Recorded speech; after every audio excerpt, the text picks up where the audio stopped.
So hi viewers, welcome to Friday poster. So court అనే court డ్రామాతో ఒక different అంటే POCSO గురించి చాలా డీటెయిలింగ్తో ఈ సినిమాతో మన ముందుకు వస్తున్నారు. అంటే పాక్సో కేసులో ఇరుక్కున్న వాళ్ళు దాంట్లో నిజాయితీ ఉంటే తప్పు చేయకపోతే బయటికి తీసుకురావచ్చు అనే కాన్సెప్ట్ అయితే ట్రైలర్ చూస్తే నాకు అనిపించింది. బట్ ఎలా ఉండబోతుంది అని చెప్పడానికి ఎక్యూజ్డ్ అండ్ విక్టిమ్ ఇద్దరు మనతో ఉన్నారు.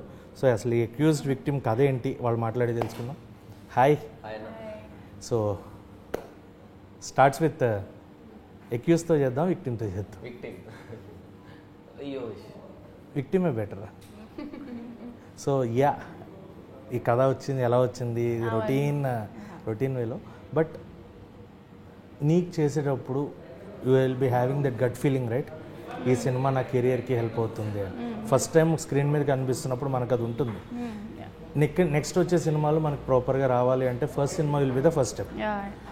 చేసేటప్పుడు చాలా ఎమోషనల్ సీన్స్ ఉన్నాయి, లవ్ సీన్స్ ఉన్నాయి. ఫస్ట్ మూవీకి ఎలాంటి ఒక గట్ ఫీలింగ్ ఉన్న క్యారెక్టర్ పడ్డం ఎలా అనిపిస్తుంది? అండ్ చేసేటప్పుడు how did you feel? Very happy and చాలా కొత్తగా అనిపించింది. అంటే ఫస్ట్ టైం అన్ని ఎమోషన్స్, అంటే లవ్ ఒకటి, ఎమోషనల్ అన్నీ. సో చాలా వెరీ హ్యాపీ. లైక్ ఈ ఫస్ట్ సినిమానే ఇంత మంచిగా రావడం, very happy. Lot of characters నీ కెరియర్కి చాలా హెల్ప్ అయిన క్యారెక్టర్స్ ఉన్నాయి అండ్ డిఫరెంట్ రోల్స్ ప్లే చేసి ఉన్నావు. అందులో బెస్ట్ రోల్ ఏంటి అనేది coming to the next part I will say. నాకు అనిపించింది రోషన్ కెరియర్కి ఇది బెస్ట్, అంతే, దీనికి తిరగలేదని నాకు అనిపించింది. బట్ ఈ క్యారెక్టర్ నీకు ఎంతవరకు హెల్ప్ అవుతుంది అనుకుంటున్నాను?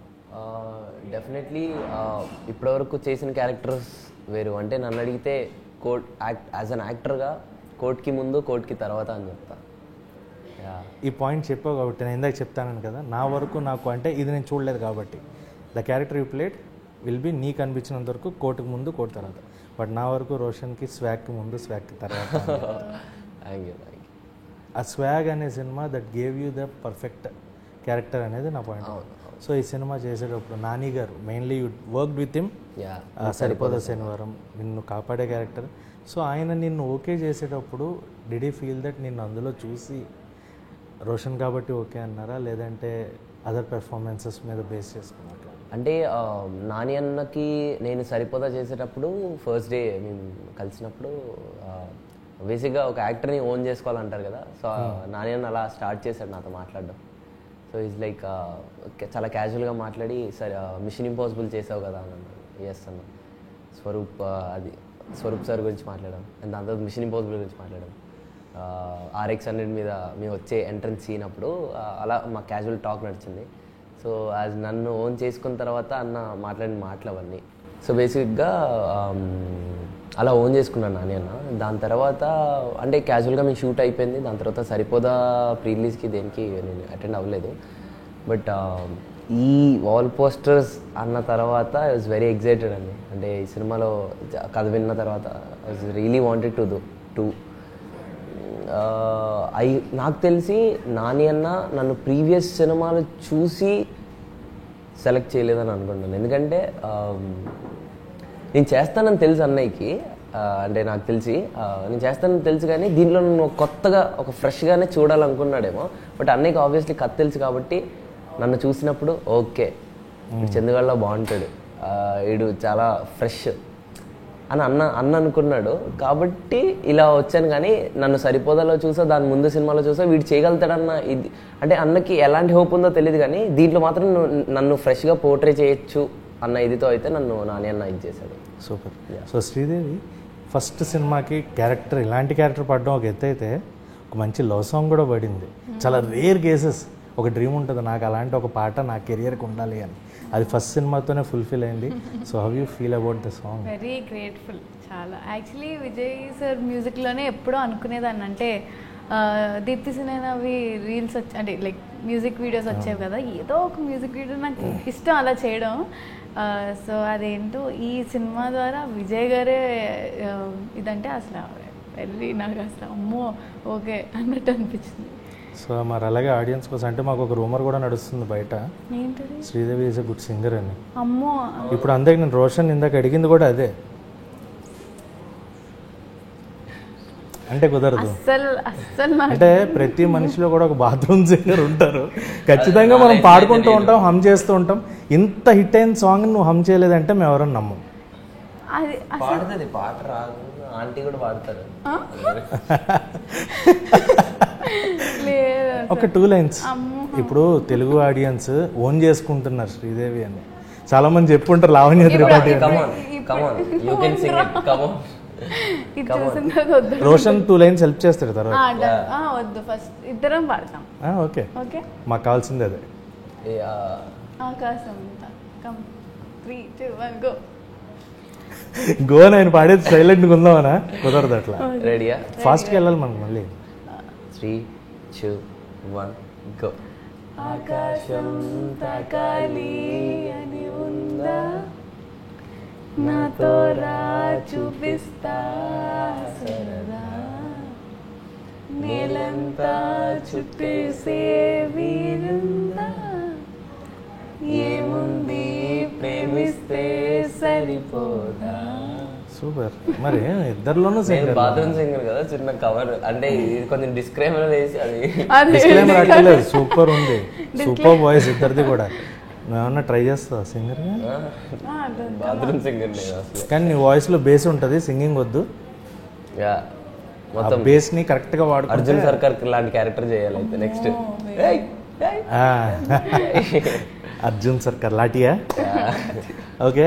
సో రోషన్, నీ కెరియర్ అంతా చూసుకుంటే from where you started till where you came ఎలా అనిపిస్తుంది? అంటే తక్కువ టైంలోనే చైల్డ్ ఆర్టిస్ట్గా వచ్చి కూడా ప్రూవ్ చేసుకుని ఒక మెయిన్ లీడ్కి వచ్చేలాగా. సో ఎలా అనిపించింది నీకు ఈ జర్నీ అంతా విత్ ఇన్ షార్ట్ స్పాన్? చాలామంది ఉన్నారు ఇంకా ట్రై చేస్తూ, దే ఆర్ కమింగ్ అప్. నా మటుకు వస్తే నా వరకు అంటే సో బ్యూటిఫుల్ జర్నీ అన్న. ఈ జర్నీలో నాకు తెలిసి నేను ఎక్కువ సినిమాలోనే ఉన్నాను. ఇదొక బ్యూటిఫుల్ జర్నీ. సింపుల్ చెప్పాలంటే చాలా నేర్చుకున్నాను. నాకు సినిమా చాలా నేర్పించింది అన్న బేసిక్గా. సో చాలా నేర్చుకున్నాను. అటువంటిది అంటే ఎక్కడో యాజ్ అ డాన్సర్గా నేను ఇండస్ట్రీకి వచ్చి ఫస్ట్ సినిమా అంటే అంటే యాక్చువల్గా నేను సినిమా యాక్టర్గా ఈ నగరానికి ఏమైంది అయినా నేను డాన్సర్గా వచ్చింది లైక్ ఫస్ట్ షోస్కి. డాన్స్ తర్వాత యాక్ట్ తర్వాత కొన్ని షోస్లో విన్నర్ అవ్వడం, వాళ్ళు డాన్స్కి వెళ్ళడం, దాని తర్వాత అంటే ఇదంతా ఒక పెద్ద జర్నీ అన్న. అంటే నాకు తెలిసి ఇప్పుడు నాకు ఎగ్జాక్ట్ 18 అనుకోండి, ఉన్న 18 yearsలో నా 10 years నాకు తెలిసి ఈ జర్నీలోనే ఉన్నాను నేను. ఎందుకంటే మొన్న ఎమోషనల్ అయ్యో స్టేజ్ మీద మాట్లాడుతూ అదే కొంచెం ఆ మెమొరీస్ హిట్ బ్యాక్ అవుతాయి కదా, అలా కొంచెం ఎమోషనల్ డే కూడా అదే. ఎందుకంటే అలా ఒక మనిషిని చూస్తూ ఇదయ్యి, ఒక మనిషిని ఒకప్పుడు కలవలేక ఒక మనిషితో యాక్ట్ చేయడమే ఒక డ్రీమ్లా, అలాంటి మనిషి మనల్ని ప్రజెంట్ చేసుకుంటూ ఒక సినిమా తీయడం అనేది ఇట్స్ బ్లెస్డ్. అంటే నేను చాలా ఏదో ఒక బ్లెస్సింగ్ అన్నాను. Truly blessed. ఆబ్వియస్గా అది నీ సక్సెస్ కనిపిస్తుంది మాకు కూడా. అంటే యాక్చువల్లీ అంటే కొంతమందికి అంటే నా జర్నీ నన్ను ముందు నుండి ఫాలో అయ్యే వాళ్ళకి తెలుస్తుంది. తెలియని వాళ్ళు ఆ సినిమా చేశాడు కాబట్టి ఈ సినిమా చేశాడు కాబట్టి ఆ సినిమా ఇది అనుకుంటారు. But that's not true. నేను ఎక్కడో చిన్న చిన్న క్యారెక్టర్స్ డ్రామా జూనియర్స్లో అంటే ప్రతిదీ నేను ఒక్కొక్క దగ్గర ప్రూవ్ చేసుకుంటూనే వచ్చాను. దట్స్ నాట్ అంటే నాకు ఒక సడన్గా ఒకటి హైప్ ఇచ్చేసి సడన్గా నాకు ఒకటి వచ్చేసింది కాదు. ఈ జర్నీలో ఐ లెర్న్ ఏ లాట్. నేను చాలా నేర్చుకున్నాను, నేను చాలా నన్ను నేను చెక్కుకున్నాను, నన్ను నేను షైన్ చేసుకున్నాను. దీంట్లో నాకు చాలామంది ఉపయోగపడ్డారు, లాట్ ఆఫ్ పీపుల్. అంటే బేసిక్గా ఇక్కడ వరకు వచ్చారంటే కారణం మా నాన్న. ఎందుకంటే ఆబ్వియస్లీ పేరెంట్స్ లేకపోతే నేను ఇక్కడ వరకు వచ్చాను కాదు. మా నాన్న తర్వాత నన్ను నమ్మిన ప్రతి ఒక్కరికి ఐ వాంట్ టు థ్యాంక్. అంటే ఈ సందర్భం వచ్చింది కాబట్టి చెప్తున్నాను, అందరికీ థ్యాంక్స్ చెప్పుకోవాలను. ఎందుకంటే సరే అంటే వాళ్ళు ఎంకరేజ్ చేయడం ఒక పాయింట్ అయితే, అంటే నాకున్న ఫీలింగ్ ఐ కెన్ డూ అని, అంటే లైక్ నాకు కాన్ఫిడెన్స్ ఉంటుంది నేను చేయాలని. బట్ నన్ను ఒక్కొక్క దగ్గర డ్యాన్స్ దగ్గర నుండి తీసుకొని యాక్ట్ వరకు నన్ను ఒక్కొక్కరు చెక్కారు. ప్రతి ఒక్క డైరెక్టర్ కానీ, ప్రతి ఒక్క మెంటర్ కానీ, ప్రతి ఒక్క డాన్స్ టీచర్ కానీ. సో నేను ప్రతి ఒక్కరి దగ్గర నేర్చుకున్నాను. సో అంటే this not a simple journey ఇక్కడ వరకు రావడం అనేది. అంటే ఇదేదో నేను పెద్దగా చెప్పుకోవట్లేదు, లేదు. చిన్న దట్ విల్ బి ఫీల్ అంటే మనకు తెలుస్తుంది అవునవును. ఆ సక్సెస్ అనేది మనకు వచ్చినప్పుడు then everyone are praising అవునవును. ఖచ్చితంగా అది మనం ఫీల్ అవుతాం. నేను అదే నమ్ముతాను అన్న. అంటే if you wants to do, అంటే you want to become something కదా, మీరు దాని మీద ఖచ్చితంగా ఫోకస్గా వర్క్ చేస్తే you will definitely be something someday. ఆ రోజు అనేది వస్తుంది, మనకు అది రాదేమో అనే హోప్తో ఉండకూడదు. డెఫినెట్లీ ఆ రోజు అనేది వస్తే ఆ రోజు కోసం వెయిట్ చేస్తే డెఫినెట్లీ, నాకు తెలిసి మొన్న pre release event is my day అనుకుంటా. అది అర్థమైంది నీ ఎమోషన్ ఆ రోజు అంతా కూడా చాలా క్లియర్గా అర్థమైంది. And super happy for you. Thank you so చూస్తున్నాం మేము నిన్ను అలా చూస్తూ you are becoming like this. Thank you so happy for you. And Sridevi మనకి ఇండస్ట్రీలోకి రావడానికి హూ ఈజ్ యువర్ ఇన్స్పిరేషన్? అంటే చిన్నప్పటి నుంచి చూసే రోల్స్ అవ్వచ్చు, క్యారెక్టర్స్ అవ్వచ్చు, ఒక మనిషిని మనం ఇన్స్పైర్ అవుతాం ఖచ్చితంగా, లేదా ఒక పర్టికులర్ సినిమా చూస్తూ ఎక్కువసార్లు రిపీట్లో చూసి అరే ఈ క్యారెక్టర్ లాగా పోట్రే, అలాంటిది ఏమన్నా ఉండిందా? అంటే అలా ఏం లేదు, అంటే అన్ని సినిమాలు చూస్తా. సో లవ్ స్టోరీస్లో ఏమైనా నీట్గా మంచిగా క్యూట్ లవ్ స్టోరీ అయితే అది నేను చేస్తే బాగుంటుంది. 3 సినిమా నాకు చాలా ఇష్టం. యా, సో ఎన్నిసార్లు చూసానంటే రీ రిలీజ్లు అవుతున్నారు. అదే యాక్చువల్లీ రీ రిలీజ్కి వెళ్ళలేదు, బట్ అదే రోజు ఇంట్లో టీవీలో పెట్టుకొని చూసా. అక్కడ వచ్చింది ఇక్కడ చూసా. సో అలా చేయాలనిపించేది, అంతకన్నా మంచిది. But who is your favourite hero or heroine from the industry? Pawan Kalyan గారు చాలా ఇష్టం నాకు. Super. And Shruti Haasan also చాలా ఇష్టం. రీ అన్నప్పుడు అర్థమైపోవాలి మాకు కూడా. రైట్. రోషన్, నీకు ఎవరు ఇన్స్పిరేషన్ అన్న ఉన్నారా ఇండస్ట్రీలో? ఇండస్ట్రీలో ఆబ్వియస్లీ ఉన్నారన్నా, బట్ ఇన్స్పిరేషన్ అంటే role model whom you see as a devotee? నేను ఆయన భక్తుడు. అంటే ఇండస్ట్రీ కాకుండా, అంటే నీ ఫస్ట్ అంటే ఈ సినిమా ఏం తెలియకుండా ఆయన చెప్తే మా అన్నయ్య కూడా నవ్వుతాడు. బేసిక్గా మా అన్నయ్యని చూసి నేను I want to become something అని అనుకున్నాను చిన్న. బికాజ్ మా అన్నయ్య నాకంటే నేను క్యాజువల్గా స్కూల్ చిన్నప్పుడు ఉన్నప్పుడు హీ యూస్ టు డ్యాన్స్ అనమాట. వీళ్ళకి డ్యాన్స్ చేయాలి మనం కూడా అని ఆ ఫీల్తో నేను డాన్సింగ్ స్టార్ట్ చేసా.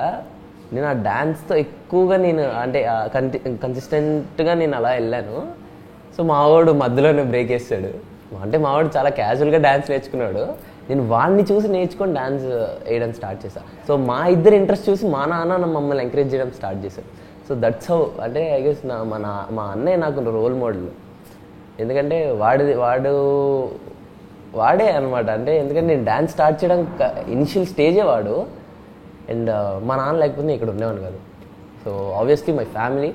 So that's how. Right. Sridevi, do you want to play any kind of dream role? అంటే ఇండస్ట్రీకి వచ్చిన తర్వాత ఏ క్యారెక్టర్స్ వచ్చినా చేసుకుంటూ వెళ్తాం, బట్ ఒక పాయింట్ ఆఫ్ టైంలో విల్ బి ఫీలింగ్ లైక్ ఇలాంటి ఒక డ్రీమ్ క్యారెక్టర్ మనకు ఉంటుంది. మీరు ఇందాక అడిగింది ఇండస్ట్రీలో, నేను పర్సనల్గా చెప్పా. ఇండస్ట్రీలో ఆబ్వియస్లీ హ్యావ్ చిరంజీవి గారు, అది కానీ డ్యాన్స్ ఉన్నప్పుడు రజనీ గారు. బికాజ్ అప్పటి నుండే నేను మీరు రుప్పుల్లా ఆ సాంగ్ వేసాను. వేద్దాం సార్ డ్యాన్స్ గట్టిగా ప్లాన్ చేద్దాం. వేసాను నేను, ఆయన ముందే వేసాను. దట్స్ మిషన్ ఇంపాసిబుల్ కి చిరంజీవి గారు రావడం, ఆయన అన్ని సాంగ్ మెలోడీస్ అన్ని వేసాను నేను. Right right right.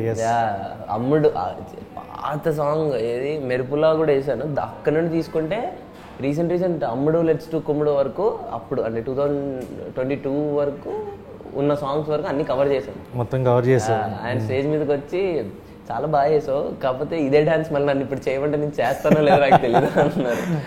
Yeah right. Dream role kind అలా అంటే నాకు అదొకలాంటి పాత సినిమాలలో చేయడం అంటే అలా కాదు. అంటే సీత ఆ క్యారెక్టర్స్ చాలా ఇష్టం, నీట్గా కాముగా అలా. సీత అంటే రాముడు సీత, ఆ సీత. ఓకే. ఆ కాలం మనిషి. అవును. Just for fun. Okay. So అంటే బయోపిక్స్ ఫర్ ఎగ్జాక్ట్లీ అదే. సో సీతగా ఆ క్యారెక్టర్ అలా ఇష్టం. నేను నన్ను అలా చూసుకోవాలి, నాకు చాలా ఇష్టం actually. Periodic drama kind of interest. చాలా ఇష్టం. నీకు ఏదైనా ఉందా అలాంటి డ్రీమ్ రోల్స్? కానీ అలా బయోపిక్ నేను సెట్ అవుతాను, ఈ బయోపిక్ నేను చేయాలి, లేదా క్రికెటర్ ఇష్టము అలాగా, లేదా డ్యాన్స్లో చాలామందికి అవును బట్ అంటే మా ఫాదర్ అంటే బయోపిక్ మీరు అంటే 5-6 క్వశ్చన్లు అడిగారు అందులో ఒక క్వశ్చన్ బయోపిక్ ఎవరిదన్నా చేయాలనుకుంటేనా అంటే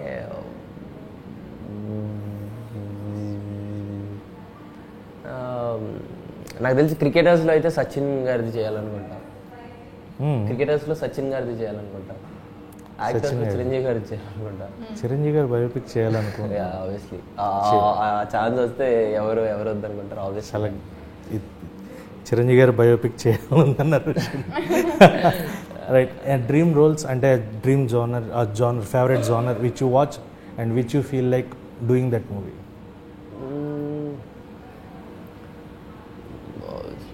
డూయింగ్ ఆఫ్ ఫిలిమా జస్ట్ సెకండ్ అంటే జానర్ ఏం చూస్తావు అంటే ఎక్కువగా నువ్వు వాచే జానర్స్ ఏంటి అంటే బేసిక్గా నాకు అంటే కొంచెం థ్రిల్లర్ అంటే ఇప్పుడు మీకు వెట్రిమారన్ కొంచెం దుగుల్పేటలో ధనుష్ గారు ఉంటారు చూడండి ఒకటి ఎప్పుడైనా అలాంటిది ఒక క్యారెక్టర్ ప్లే చేయడం చాలా డిఫరెంట్గా ఉన్నాయి నీ థాట్స్ అన్నీ కూడా okay so you are also expecting అది ఖచ్చితంగా అంటే కొంచెం అంటే హోప్ఫుల్లీ అంటే నాకు అలాంటి ఏదో అంటే అలాంటిది ఒక కలోక్యల్గా అలాంటి ఒక ఏరియాలో బస్తీలో ఉండేవాడు అంటే ఇప్పుడు దుగుల్పేట మీకు ఐడియా ఉంది సో అలాంటి ఏదో డిఫరెంట్గా మాస్ అంటే ఆబ్వియస్లీ అన్ని జానర్స్ అన్ని టచ్ చేయాలని అనుకుంటాను నాకు ఎందుకో అది కొంచెం గ్రిప్పింగ్ అనిపిస్తుంది అంటే I can full of more అని మాసీ స్టైల్ మాసీ కొంచెం ఒకటి అలా ఏం బిడ్డ అనే స్టైల్ ఏం బిడ్డ కాదు అదో తెలియని అవునా ఇప్పుడు ధనుష్ గారిలో మీరు ఆ సినిమాలో చూస్తే ఆయన చాలా సన్నగా ఉంటారు బట్ చూపించడంలో ఉంటుంది చూడండి సో అది కొంచెం డిఫరెంట్ అలా ఏదో అంటే అలా ఓకే సో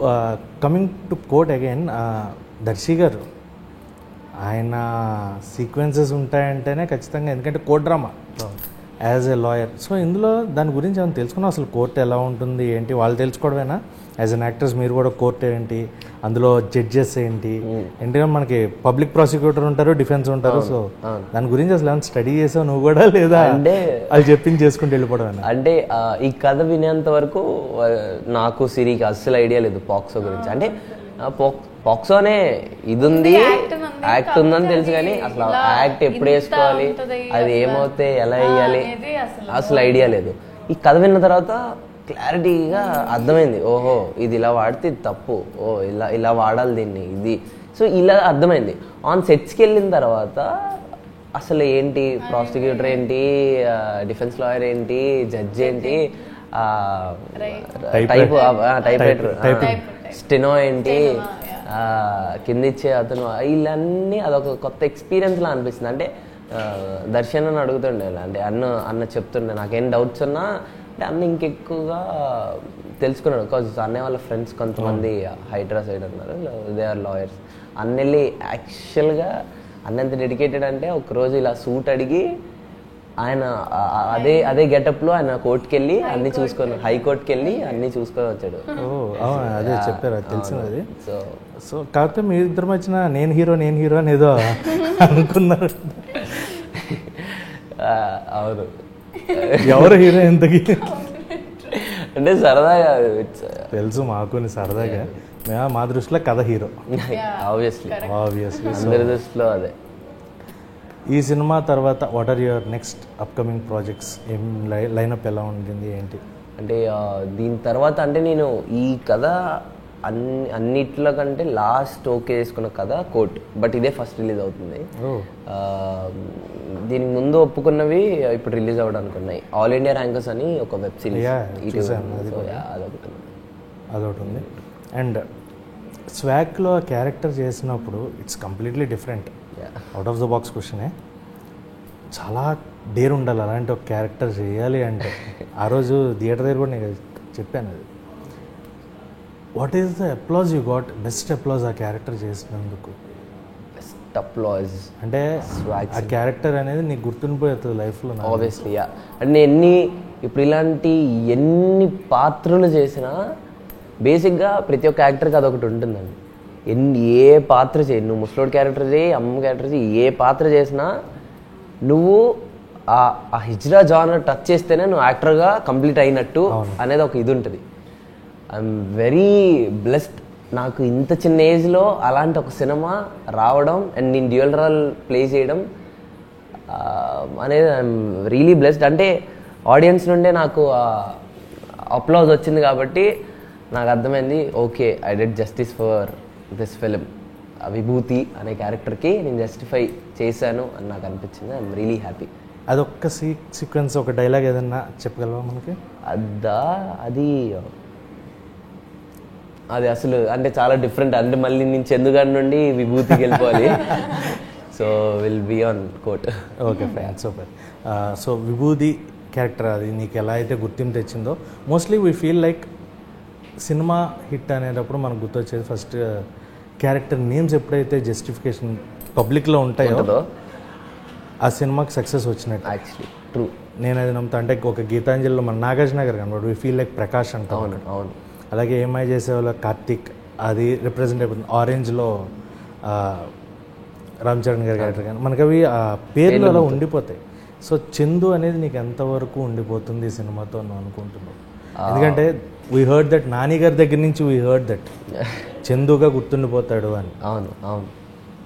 రోషన్ అని పక్కన పెట్టి చందుగా గుర్తుపెట్టుకుంటారు. అండ్ నీది కూడా శ్రీదేవి, సేమ్ ఇంపార్టెన్స్.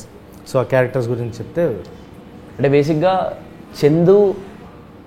చందు అనే క్యారెక్టర్, చందు అనే కాదు ఈ సినిమాలో ఏ క్యారెక్టర్ చూసినా వీళ్ళు ఏదో యాక్ట్ చేస్తున్నారయ్యా, వీళ్ళు ఏదో అలా ఉన్నారయ్యా అన్నట్లే ఉండదు. అరే వీడెవడో మా అన్న వాళ్ళ తమ్ముళ్ళ ఉన్నాడు రా, అరే మా అక్క వాళ్ళ చెల్లిలా ఉందిరా, ఈ మంగవతి మా బాబాయ్ వాళ్ళ ఫ్రెండ్ ఒకడు ఉంటాడు రా, వీడు ఇలాగే ఉంటాడు రా, ఇంత కలోక్యల్గా ఉంటుందండి మీకు. అంటే ఈ క్యారెక్టర్స్ ఏది చూసినా, అంటే మనం కోర్టుకి వెళ్ళి లాయర్ని చూడడం కాబట్టి ఆబ్వియస్లీ దర్శన్ దగ్గరుండి ఒక కొత్త ఇది మాత్రం డెఫినెట్లీ అందరూ చూస్తారు. బట్ ఈ ఇందులో ఉన్న ప్రతి ఒక్క క్యారెక్టర్ మీరు అంత కలోక్యల్గా కనెక్ట్ అయిపోతారండి. ఫర్ షూర్ అది. అండ్ యాజ్ మీరు అడిగింది చందుగఢ్ కాబట్టి, చందుగఢ్ అయితే మీరు వైజాగ్లో క్యాజువల్గా మీరు అలా ఆర్కే బీచ్లో తిరుగుతుంటే ఒక చందుగఢ్ ఒక జాబ్లీతో కూర్చొని ఉంటుంది.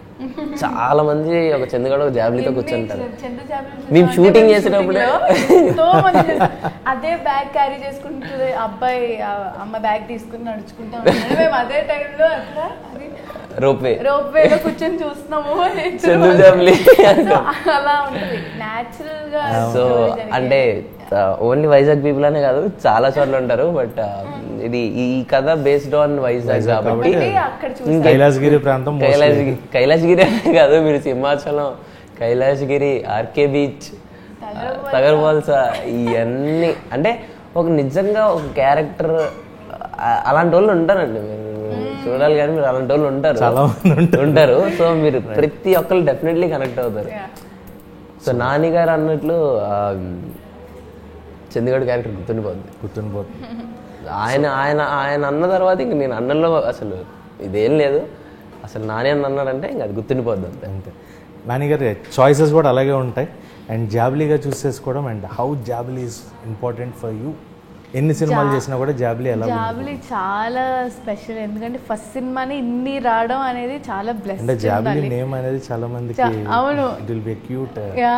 నేను అందుకే నా ఇన్స్టాగ్రామ్ కూడా కింద జాబ్లీనే పెట్టేసుకున్నాను. నాకు అంత నచ్చింది యాక్చువల్లీ. ఎవ్రీ ఇంట్లో ఉండే అమ్మాయిలానే ఎవరైనా ఒక అబ్బాయిలో లవ్ చేస్తే ఎలా ఉంటుంది, అలా ఒక సీరియస్ అయిన మంగపతి ఉంటే ఇంట్లో ఎలా ఉంటుంది అలానే ఉంటుంది. అంటే చాలామంది అమ్మాయిలు, నా ఏజ్ అమ్మాయిలు తను చూసుకున్నట్టే ఉంటారు. సో అంత బాగుంటుంది. అండ్ నాకు చాలా స్పెషల్ జాబ్లీ అన్న క్యారెక్టర్. సెక్షన్స్ గురించి ఏమైనా తెలుసుకున్నావా? అది ఏం లేదా ఇంకా? అన్ని మీరు చాలా సెక్షన్లు పడ్డాయని ట్రైలర్లో. పాపం ఏంటయ్యా సెక్షన్లు, ఇన్ని సెక్షన్లు వేశారు. పగబట్టేశారా? రైట్. సో ఇంకా సెక్షన్స్ గురించి, వాటి గురించి ఇంకా డీటెయిల్గా సినిమా క్లారిటీగా, అంటే సెక్షన్స్ అంటే అంటే అన్ని ఇదిలో ఒక మెయిన్ ఒక అంటే అన్నిటి గురించి చెప్పము. బట్ ఒక పాయింట్ ఏదైతే తీసుకున్నా ఆ పాయింట్ గురించి చాలా క్లారిటీగా ఐడియా అర్థమవుతుంది. ట్రైలర్లో క్లియర్గా అర్థమైంది. And so finally Court is going to release on March 14th. So మీ మాటల్లో ఒకసారి చెప్పేస్తే will wind it up. Go on. ఇంకా ఒకటే, అందరూ థియేటర్స్కి వచ్చి March 14th మా క్యూట్ లవ్ స్టోరీని చూడండి. అదే లవ్ స్టోరీలో అసలు ఏంటి ఈ కోర్ట్ ఏంటి అనేది మీకు ఆ రోజు తెలుస్తుంది. సో అందరూ థియేటర్స్కి వచ్చి March 14th కోర్ట్ సినిమా చూడండి. Court State versus nobody releasing on March 14th. మీరు తప్పకుండా థియేటర్స్కి రండి. ఇలాంటి కథలు చాలా రేర్గా వస్తాయి. మీకు తప్పకుండా నచ్చుతుందని అనుకుంటున్నాను. మీరు పెట్టిన ప్రతి ఒక్క రూపాయి వర్త్ ఇట్. మీరు థియేటర్ నుండి బయటికి వెళ్ళిన తర్వాత ఒక నిజం తెలుసుకొని బయటికి వెళ్ళాం అని అనుకుంటారు. Definitely please to watch Court State versus Nobody on March 14th. Right. So Court is going to release on March 14th and విక్టిమా అక్యూజ్డ్ బయటకు వచ్చాడా లేదా, ఏం జరిగింది, దర్శి గారు కోర్టులో ఎంత వాదించారు అక్యూజ్డ్ కోసం, ఇదంతా కూడా ఆన్ March 14 చూసేద్దాం. And all the very best to you and hoping a good grand success for the movie and for your future. Thank you. Thank you so much. Nice meeting you.